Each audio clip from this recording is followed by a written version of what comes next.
19 de janeiro de 2024. Nós estamos na sexta-feira da segunda semana do tempo comum. Em nome do Pai, do Filho e do Espírito Santo. Amém. Meus queridos filhos e filhas, muito bom dia. Sextou, louvado seja Deus. Que alegria. Sexta-feira, mais um fim de semana na presença de Jesus. Vos acolho com a paz que vem dos céus, e hoje nós vamos meditar 1 Samuel capítulo 24, versículos do 3 ao 21.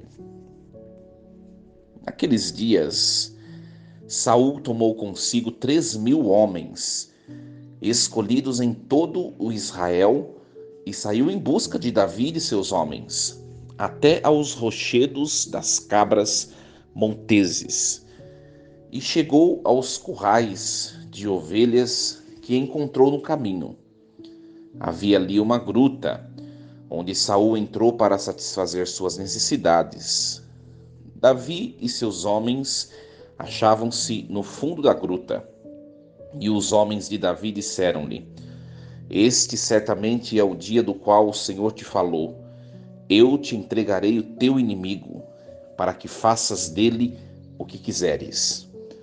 Então Davi aproximou-se de mansinho e cortou a ponta do manto de Saul, mas logo seu coração se encheu de remorsos por ter feito aquilo, e disse aos seus homens: Que o Senhor me livre de fazer uma coisa dessas ao ungido do Senhor, levantando a minha mão contra ele, o ungido do Senhor. Com essas palavras, Davi conteve os seus homens e não permitiu que se lançassem sobre Saul. Este deixou a gruta e seguiu seu caminho. Davi levantou-se a seguir, saiu da gruta e gritou atrás dele: Senhor, meu rei! Saul voltou-se e Davi inclinou-se até o chão e prostrou-se. E disse a Saul: Por que dás ouvidos às palavras dos que te dizem que Davi procura fazer-te mal? Viste hoje com teus próprios olhos que o Senhor te entregou em minhas mãos na gruta, renunciando a matar-te. Poupei-te a vida, porque pensei: não levantarei a mão contra o meu senhor, pois ele é o ungido do Senhor. E meu pai, presta atenção, e vê em minha mão a ponta do teu manto. Se eu cortei este pedaço do teu manto e não te matei, reconhece que não há maldade nem crime em mim, que não pequei contra ti. Tu, porém, andas procurando tirar minha vida. Que o Senhor seja nosso juiz e que ele me vingue de ti. Mas eu nunca levantarei a minha mão contra ti. Dos ímpios sairá impiedade, diz o antigo provérbio. Por isso a minha mão não te tocará. A quem persegues tu, ó rei de Israel? A quem persegues? Um cão morto? Uma pulga? Pois bem, o Senhor será juiz e julgue entre mim e ti. Que ele examine e defenda a minha causa e me livre das tuas mãos. Quando Davi terminou de falar, Saul lhe disse: É esta a tua voz, ó meu filho Davi? E começou a clamar e a chorar. Depois disse a Davi: Tu és mais justo do que eu, porque me tens feito bem e eu só te tenho feito mal. Porque me revelaste a tua bondade para comigo, pois o Senhor me entregou em tuas mãos e não me mataste. Qual é o homem que, encontrando o seu inimigo, o deixa ir tranquilamente? Que o Senhor te recompense pelo bem que hoje me fizeste. Agora eu sei com certeza que tu serás rei e que terás em tua mão o reino de Israel. Palavra do Senhor. Graças a Deus. Meus queridos filhos e filhas, um texto muito bonito hoje a igreja nos entrega, e de todo esse texto comprido, nós tiramos uma lição para a nossa vida, né? Primeiro vamos contextualizar para que a gente reveja o que nos informa literalmente esse texto e depois nós vamos perceber o que o texto nos ensina para a nossa vida pessoal. O que está acontecendo aqui, né? Saul começou a perseguir Davi e querendo matar Davi o tempo todo. Até que chega esse dia, Davi estava com seus homens, Davi se esconde na gruta e Saul também estava procurando Davi para poder matá-lo. Chega um dia, Davi está escondido com seus homens na gruta e Saul entra para fazer suas necessidades. Os guardas de Saul ficou longe, ficou lá fora da gruta. Então Davi, que estava dentro da gruta, ele podia ter matado Saul lá dentro e ninguém ia perceber, né? Mas ele não fez. Ele simplesmente cortou um pedaço da veste de Saul. Saul não o percebeu dentro da gruta. Devia ser um lugar escuro, com certeza. Depois Saul saiu e aí, de a distância, Davi o aborda. Olha só, eu tirei um pedaço da sua veste, enquanto esteve na gruta. Em vez de tirar o pedaço da sua veste, eu podia ter te matado, né? E aí Saul começa a chorar e reconhecer que ele estava perseguindo tanto Davi, e Davi, quando o teve em suas mãos para matá-lo, Davi não o fez. Qual a moral da história, minha gente? Aqui é aquela velha história que, inclusive, Jesus ensina no Sermão da Montanha. Não retribua o mal com o mal. Por quê? Porque isso te faz se degradar, se diminuir até a maldade do outro, né? Quando eu me vejo numa situação mais elevada do que o outro, e o outro quer de qualquer maneira me atingir, é porque o outro é pequeno. É pequeno. E quando eu quero retribuir na mesma moeda, como a gente fala popularmente, no fundo a gente está se diminuindo, né? A gente está se limitando ou se equivalendo ao outro por baixo. É um diminuir-se, né?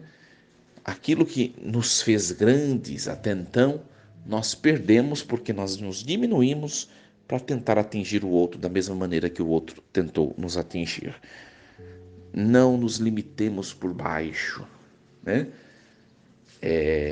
Pelo contrário, se nós estamos num grau mais elevado que o outro, em santidade, em evolução humana, digamos assim, humanamente falando, quando o outro tentar o nosso prejuízo, em vez de nos diminuirmos para respondermos no mesmo prejuízo ao outro, nós temos que elevar o outro ao nosso estado de paz e de realização.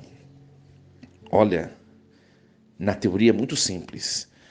Na prática, é um grande desafio. Mas isso é a vontade de Deus, minha gente. Isso é a vontade de Deus. Qual que é o nosso problema, né? As pessoas que às vezes nos fazem mal, a gente quer responder na mesma moeda às pessoas. Espera um pouquinho. Às vezes é preciso ser um pouco mais silencioso. Às vezes é preciso rezar mais. Você está passando por algum problema, por alguma situação que já está te provocando um cansaço, já está cansado daquilo, você quer se libertar daquilo. Por exemplo, uma situação de perseguição ou de implicância de alguém.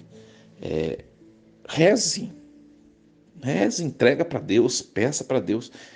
As coisas vão se resolver. Não por seu intermédio, mas por intermédio do Espírito de Deus. Nem tudo nós devemos querer fazer com nossas próprias mãos, minha gente. Nem tudo, né? Davi estava com Saul nas suas mãos. Davi podia ter matado Saul, porque Saul queria matá-lo. Mas Davi não fez, ele não se rebaixou, né? Ele não se reduziu, ele não se diminuiu à baixeza e à miséria, à pequenez de Saul para responder na mesma moeda. Pelo contrário, ele mostrou para Saul que ele estava muito acima de Saul, com aquela atitude de misericórdia, né? Como o próprio Saul reconheceu, né? O próprio Saul reconheceu, olha que bonito o que o texto nos fala, que ele disse a Davi. Quando Davi terminou de falar, Saul lhe disse: essa é a tua voz, ó meu filho Davi? E aí ele começou a clamar e a chorar.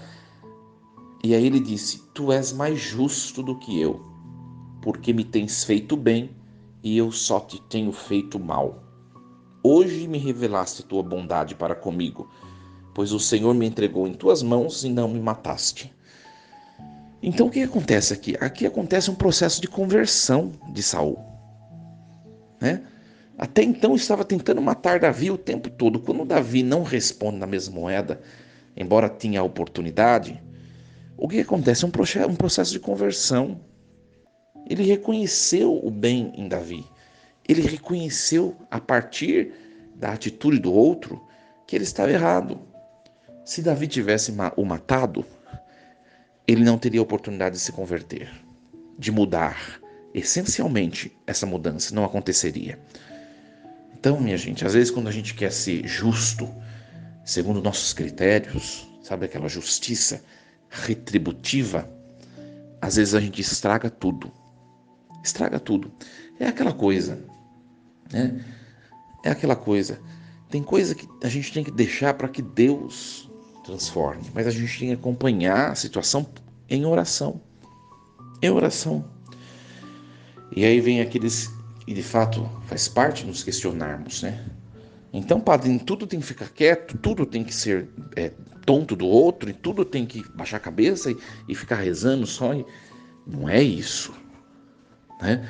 Por isso que a gente, quem de fato caminha em estado de oração, que eu espero que seja o meu e a sua condição, né? Nós temos que pedir o tempo todo para Deus o dom de discernimento. Senhor, nessa circunstância, nessa situação, eu devo ser uma pessoa retributiva, eu devo ser uma pessoa que pedagogicamente, pela minha resposta, eduque o outro, eu devo calar, silenciar e esperar em vós, né? É o dom de discernimento que vai nos capacitar a fazer o melhor. Por isso, a necessidade, vocês conseguem perceber a necessidade de estar sempre em oração. Sempre, sempre, sempre, né? Tem situações que nós temos que responder imediatamente, porque senão nós seremos omissos, e aí a gente cai em outro tipo de pecado. Mas tem situações que não, né? Que o melhor é esperar a vida retribuir a pessoa. E quando nós mostramos que o mal que o outro quer nos fazer não nos atinge, acontece o que aconteceu aqui com Saul. A gente, a gente quebra o outro, né? Porque o outro vai perceber que nós estamos muito além, somos muito mais elevados do que ele. Então, minha gente, que essa palavra de hoje nos ensine o seguinte, né? É claro que é um grande aprendizado isso, né? Nos ensina o seguinte, que existem situações que nós precisamos esperar em Deus, orando, e deixar Deus fazer acontecer o melhor. Que nas nossas experiências da nossa vida, nós saibamos discernir o que fazer, como fazer. E se for um momento de simplesmente não retribuir ao outro, mas de acolher o outro, que todo o orgulho que habita em nosso coração seja quebrado e que nós o façamos. Esperar em Deus, independentemente do que seja, da circunstância que seja, é sempre o melhor. Sempre. Sextou!